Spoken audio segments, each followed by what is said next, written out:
Bismillahirrahmanirrahim. Assalamu alaikum. I am Rida Zahir and I am teaching you English grammar and composition from basics. हम discuss कर रहे हैं parts of speech की different types को। पिछले lecture में हमने डिस्कस किया था प्रेपोजिशन क्या होती है और प्रेपोजिशन की टाइप्स कौन कौन सी होती हैं। हमने इसकी फर्स्ट टाइप को डिस्कस किया था प्रेपोजिशंस ऑफ टाइम। टाइम के अकॉर्डिंगली जो प्रेपोजिशंस हैं वो कहाँ पे इस्तेमाल होती है, किस तरह से इस्तेमाल होती है। इस लेक्चर में हम डिस्कस करेंगे प्रेपोजिशंस और प्रेपोजिशंस ऑफ प्लेस और डायरेक्शन को डिस्कस करेंगे। उसकी सेकंड टाइप है। लेक्चर शुरू करने से पहले अगर आपने मेरा चैनल सब्सक्राइब नहीं किया है तो नीचे दिए हुए बटन पर क्लिक करें और मेरा चैनल सब्सक्राइब करें। और अगर आपको मेरा पढ़ाने का तरीका पसंद आ रहा है और आपको समझ आ रही है तो मेरी वीडियोस को लाइक करें, अपने फ्रेंड्स के साथ लाजमी शेयर करें।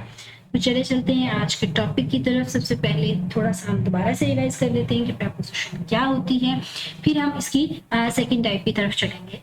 अगर आप मेरे चैनल पर नए हैं और आप मेरी फर्स्ट वीडियो देख रहे हैं तो काइंडली पिछली वीडियो लाजमी देखें ताकि आपको इसकी फर्स्ट टाइप पता चल जाए और आपका कंसेप्ट ज़्यादा क्लियर हो सके कि किस तरह से हमने प्रेपोजिशंस को सही जगह और सही नाउन या वर्ब्स के साथ इस्तेमाल करना है। सबसे पहले हम रिवाइज करते हैं प्रेपोजिशंस होती क्या है। A word that shows the relationship of a noun और a pronoun with the other words of the sentence. ऐसा वर्ड जो किसी सेंटेंस में नाउन या प्रोनाउन का दूसरे सेंटेंस के दूसरे आप कह लें कि वर्ड्स के साथ या दूसरे पार्ट्स ऑफ स्पीच के साथ जो रिलेशन बनाता है, रिलेशन बताता है, उसको हम प्रेपोजिशन कहते हैं। It explains the relationship of object with the other words. Object भी नाउन होता है या प्रोनाउन होता है और उसका रिलेशन सब्जेक्ट में मौजूद दूसरे पार्ट्स ऑफ स्पीच या वर्ड्स के साथ जो रिलेशन बनाना होता है वो कौन बनाता है? प्रेपोजिशन बनाते हैं। They help us to understand order, time, connections and positions. Already मैंने आपको बता दिया कि क्या करता है। ये हमें बताता है कोई काम किस टाइम हो रहा होता है या उसकी वो किस जगह हो रहा होता है या किस तरतीब से हो रहा होता है। इन सारी चीज़ों को डिफाइन प्रेपोजिशन करता है। कुछ एग्जांपल्स देखते हैं। I am going to Dubai, मैं दुबई जा रहा हूँ। अब यहाँ पर टू का जो वर्ड है, दुबई एक नाउन है, आई एक नाउन है। आई और दुबई को मिलाने के लिए, रिलेशन बनाने के लिए यहाँ पर प्रेपोजिशन इस्तेमाल हो रही है to. The gift is inside the bag, gift bag के अंदर है। यहाँ पर गिफ्ट भी नाउन है और बैग भी नाउन है। दोनों के दरमियान में रिलेशन या किसी एक नाउन बैग का या गिफ्ट का रिलेशन सेंटेंस के दूसरे पार्ट से बनाने के लिए यहाँ पर प्रेपोजिशन इस्तेमाल हो रही है inside. Ali through a stone into the river, Ali ने दरिया में पत्थर फेंका। अब अली या स्टोन भी नाउन है, रिवर भी नाउन है, अली भी नाउन है। इन सब का आपस में जो रिलेशन है या आप कह लें कि रिवर का या स्टोन का सेंटेंस के दूसरे पार्ट से जो रिलेशन बन रहा है उस रिलेशन को शो कर रहा है इनटू, जो कि यहाँ पर प्रेपोजिशन है। चले चलते हैं आज हम प्रेपोजिशन की सेकंड टाइप की तरफ, वो है प्रेपोजिशन ऑफ प्लेस और डायरेक्शन। इसके नेम से जाहिर हो रहा है ऐसे वर्ड्स सेंटेंस में जो कि किसी नाउन या प्रोनाउन को उसकी प्लेस के लिहाज से या उसकी डायरेक्शन के लिहाज से रिलेशन बनाते हैं, उन्हें हम प्रेपोजिशंस ऑफ नाउन कहते हैं। Prepositions of place show the relationship of place between the nouns to the other parts of the sentence. जो नाउन्स और सेंटेंस के दूसरे पार्ट्स के दरमियान में उसकी जगह के लिहाज से रिलेशन बनाता है उसे हम कहते हैं prepositions of place and direction. उसमें ऑन यूज होता है। उसमें जो कॉमनली वर्ड्स इस्तेमाल होते हैं प्रेपोजिशंस में, उसमें ऑन है, एट है, in, by, from, to, towards, up, down, across, between, among, through, in front of, behind, above, over, under और बिलो, etc। ये तम कुछ मैंने यहाँ पर वर्ड्स लिखे हैं ताकि आपको कॉमन ये अगर आपने याद करने हो या आपकी प्रैक्टिस करनी हो तो ये कुछ वर्ड्स हैं। इसके अलावा भी हो सकते हैं। वो आप जितनी ज्यादा रीडिंग करेंगे आपको अच्छे से ये चीजें क्लियर भी हो जाएंगी और आपको कंसेप्ट भी क्लियर हो जाएगा। एग्जांपल्स देखते हैं। ही इज एट होम, वो घर पर है। अब अच्छा, पीछे जब हमने पढ़ा था प्रेपोजिशंस ऑफ टाइम तो उसके अंदर भी कुछ यही वर्ड्स इस्तेमाल हो रहे हैं, लेकिन वो टाइम के अकॉर्डिंग था। मैंने आपको टाइम के अकॉर्डिंग बताया था कि ऑन कहाँ इस्तेमाल होगा, एट कहाँ इस्तेमाल होगा, इन कहाँ इस्तेमाल होगा, बाय, फ्रॉम, सिंस किस तरह से इस्तेमाल होंगे। यहाँ पे कुछ कॉमन होंगे तो आपने कंफ्यूज नहीं होना। वो प्रेपोजिशंस ऑफ टाइम के लिए भी इस्तेमाल हो सकते हैं, वो प्रेपोजिशंस ऑफ प्लेस और डायरेक्शन के लिए भी इस्तेमाल हो सकते हैं। इनका इस्तेमाल डिफरेंट है। पिछली वीडियो में मैंने आपको बताया था प्रेपोजिशंस टाइम के लिहाज से कैसे इस्तेमाल होते हैं। प्रेपोजिशन सेम हो सकती है, वो टाइम के लिहाज से भी इस्तेमाल हो सकती है और वो प्लेस और डायरेक्शन के लिहाज से भी इस्तेमाल होती है। आज हम ये सीख रहे हैं कि प्लेस और डायरेक्शन के हिसाब से वो किस तरह से इस्तेमाल होता है, हमने उसको डिस्कस करना है। तो आपने कंफ्यूज नहीं होना है। यहाँ पर हम सिर्फ कंसर्न रखेंगे कि जगह के लिहाज से या उसकी डायरेक्शन के अकॉर्डिंगली ऑन को हम किस तरह इस्तेमाल करेंगे। ही इज एट होम, वो घर पर है। अब यहाँ पर एट जो है ये टाइम के लिए भी यूज हो रहा था। यहाँ पर हम सिर्फ देखेंगे उसको प्लेस के accordingly. He came from England, वो इंग्लैंड से वापस आ गया है। The police broke into the house, police जो है वो घर के अंदर घुस गई। अब यहाँ पर इनटू जो इस्तेमाल हो रहा है घर के अंदर की बात हो रही है। फ्रॉम का मतलब है आना कहीं से, एट का मतलब है घर पर होना। I live across the river, मैं दरिया के पार रहता हूँ। अक्रॉस द रिवर, दरिया के पार रहता हूँ।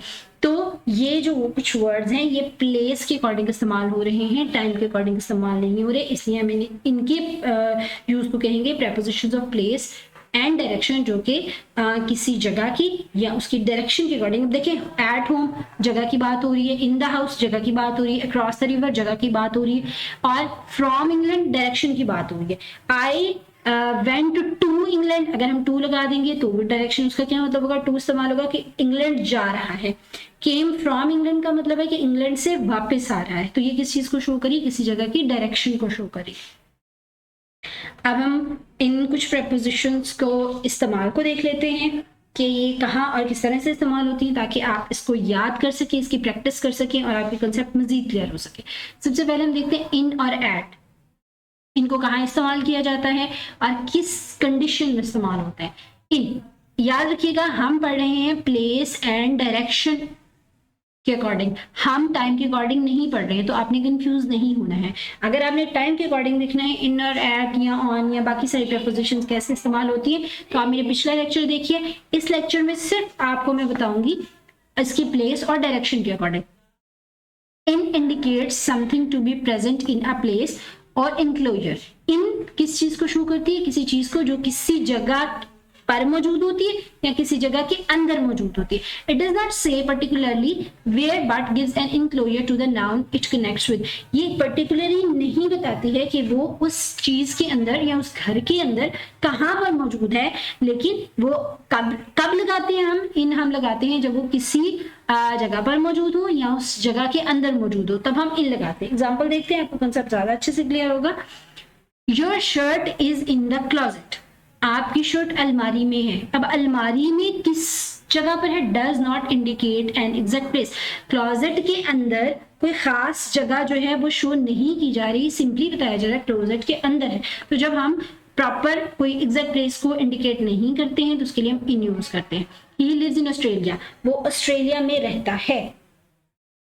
अब ऑस्ट्रेलिया में किस शहर में रहता है, उस शहर की किस मोहल्ले में या किस टाउन में रहता है, उस टाउन में किस कॉलोनी में रहता है, कुछ भी मेंशन नहीं है, सिंपल बताया गया ही लिव्स इन ऑस्ट्रेलिया, यानी एग्जैक्ट प्लेस को शो नहीं किया गया। Alex works in that building, Alex उस बिल्डिंग में काम करता है। अब एक बिल्डिंग में एक से ज्यादा ऑफिसेज हो सकते हैं, एक से ज्यादा कंपनीज हो सकती है, वो किस कंपनी में काम करता है, वो किस घर में काम करता है, वो यहाँ पर मेंशन नहीं है। यहाँ पर सिंपल बिल्डिंग को इंडिकेट किया गया, और बिल्डिंग जब भी कोई ऐसी जगह को मेंशन किया जाए जिसमें पर्टिकुलरली आपको नहीं मेंशन किया जाए किस एग्जैक्ट किस जगह पे, तो उसके लिए हम इन यूज करते हैं।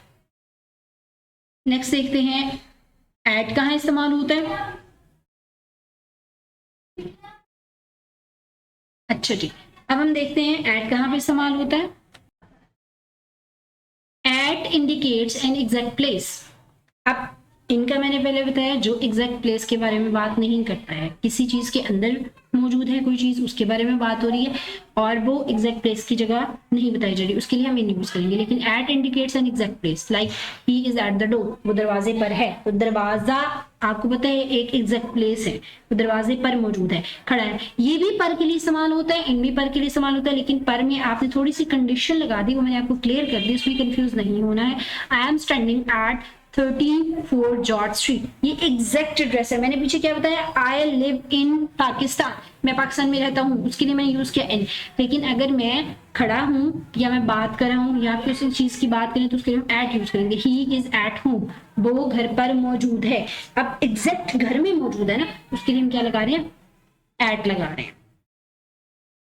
अब नेक्स्ट कुछ इसकी टाइप्स देखते हैं। ऑन कहाँ इस्तेमाल होता है, अबव कहाँ इस्तेमाल होता है, एंड ओवर कहाँ इस्तेमाल होता है।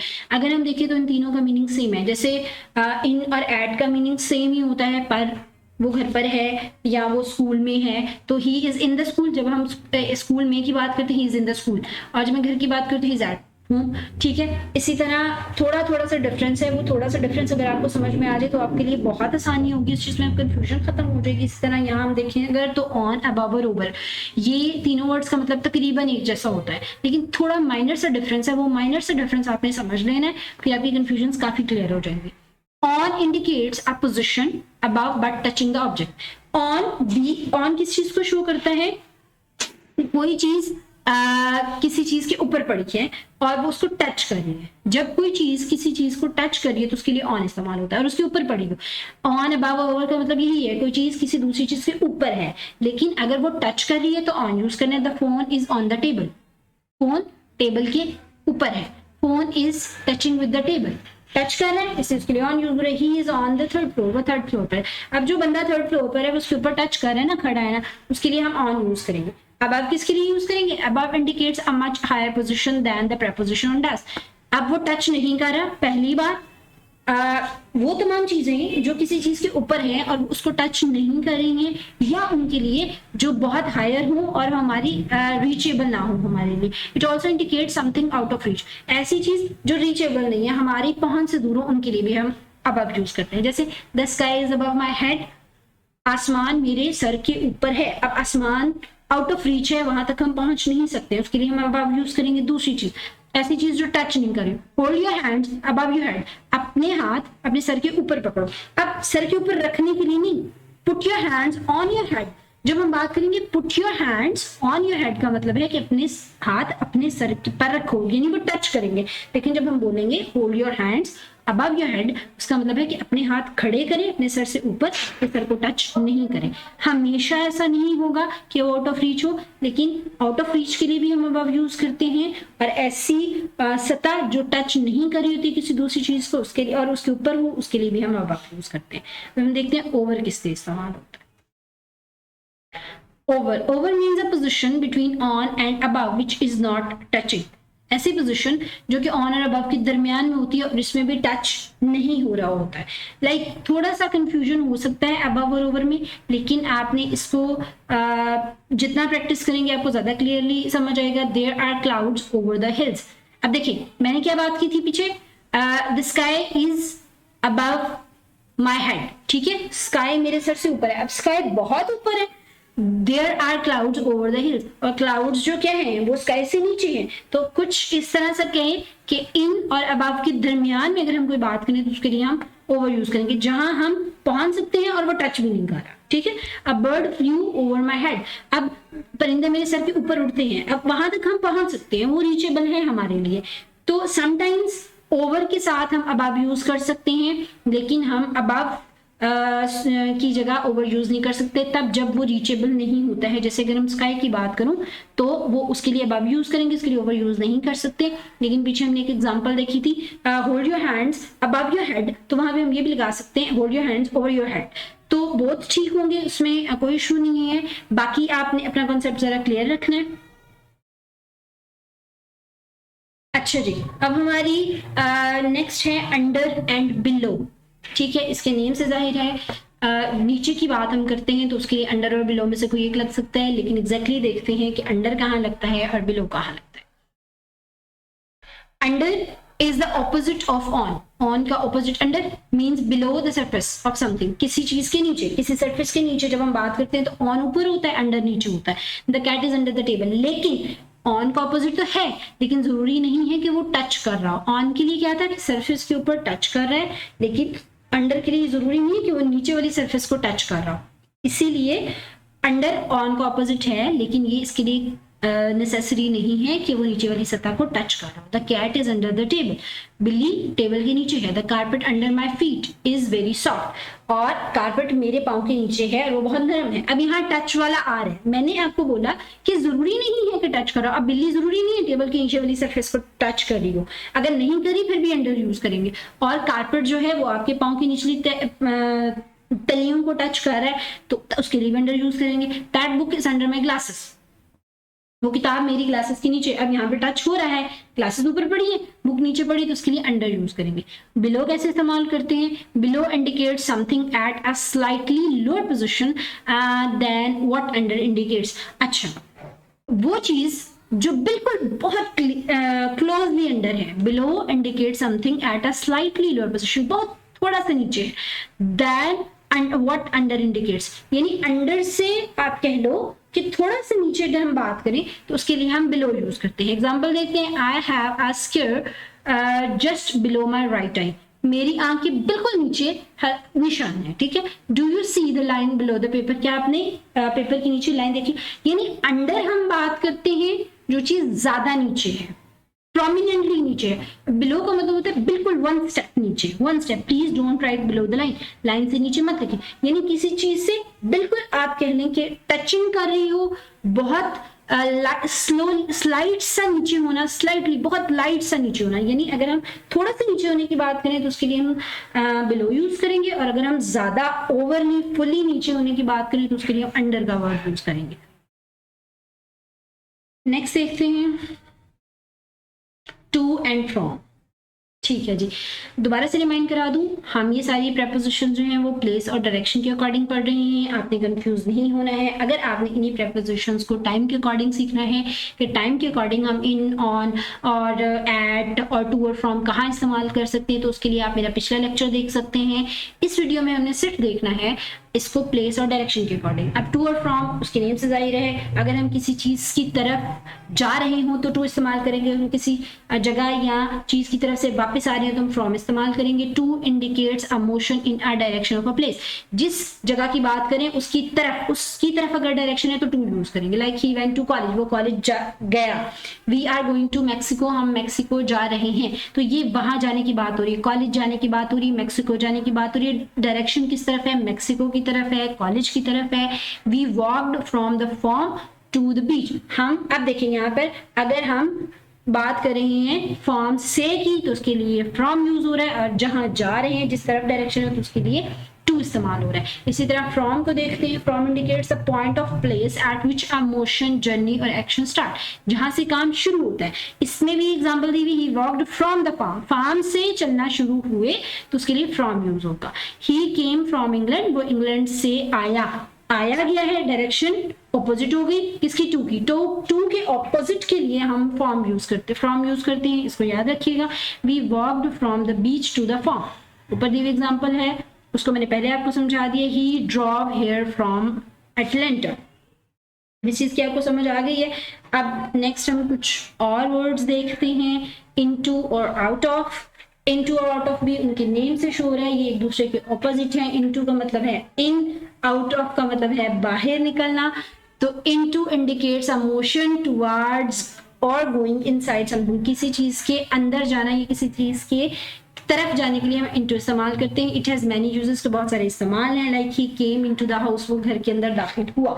अब अंदर दाखिल होने के लिए इनटू का इस्तेमाल होता है। The police broke into the bar, अब बार के अंदर जाने की बात हो रही है तो उसके लिए क्या यूज हो गया, इनटू यूज हो गया। My car crashed into a street sign, street sign के अंदर टकरा गई कार, तो उसके लिए क्या वर्ड इस्तेमाल हो रहा है, इनटू इस्तेमाल हो रहा है, यानी उसकी तरफ जाना। इनटू यहाँ पर क्या मैंने बात की, मोशन टुवर्ड्स की तरफ जाने के लिए, यहाँ पे उसके लिए यूज हो रहा है। और अगर किसी चीज के अंदर जाना है तो वहां पे इनटू द हाउस या इनटू द बार की बात हो गई।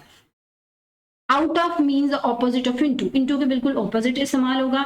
It indicates a motion towards outside of something, किसी चीज से बाहर जाना या किसी चीज के ऑपोजिट जाने के लिए हम आउट ऑफ इस्तेमाल करते हैं। He is going out of the town, वो टाउन से बाहर जा रहा है, तो यहाँ पर टाउन से बाहर जाने की बात हो रही है, उसके लिए आउट ऑफ इस्तेमाल करेंगे। Get out of my house, मेरे घर से बाहर निकल जाओ, अब निकल जाने की बात हुई है तो आउट ऑफ इस्तेमाल होगा। Please remain out of this, मेहरबानी करके इससे बाहर रहे। Not indicating a place but an issue, अब किसी भी चीज के बारे में बात करें और उससे जब हम बाहर जाने की बात करें तो उसके लिए हम आउट ऑफ यूज करेंगे। अब यहाँ पर जगह की बात नहीं है लेकिन किसी इशू की बात है, उसके लिए भी हम आउट ऑफ इस्तेमाल करेंगे। ये कुछ प्रेपोजिशंस थी according to place and direction जिसको हमने यहाँ डिस्कस किया है, ये कंप्लीट नहीं है। नेक्स्ट लेक्चर में हम दोबारा से prepositions ऑफ प्लेस और डायरेक्शन जो कुछ रह गई हैं उनको डिस्कस करेंगे, फिर हम इसकी अगली टाइप की तरफ जाएंगे। आप इसकी जितनी हो सकता है प्रैक्टिस करें, मुझे उम्मीद है आपको ये समझ आ रहा होगा। अगर आपको किसी किस्म की कंफ्यूजन हो या आपको मेरी कुछ चीज़ समझ नहीं आ रही, आप कमेंट्स बॉक्स में मुझसे पूछ सकते हैं। आप अपने कीमती राय से मुझे आगाह किया करें ताकि मैं मजीद इसमें इम्प्रूवमेंट लाऊं और आपको समझ आ सके। आज तक के लिए इतना ही, अपना बहुत सारा ख्याल रखिएगा। अल्लाह हाफ़िज़।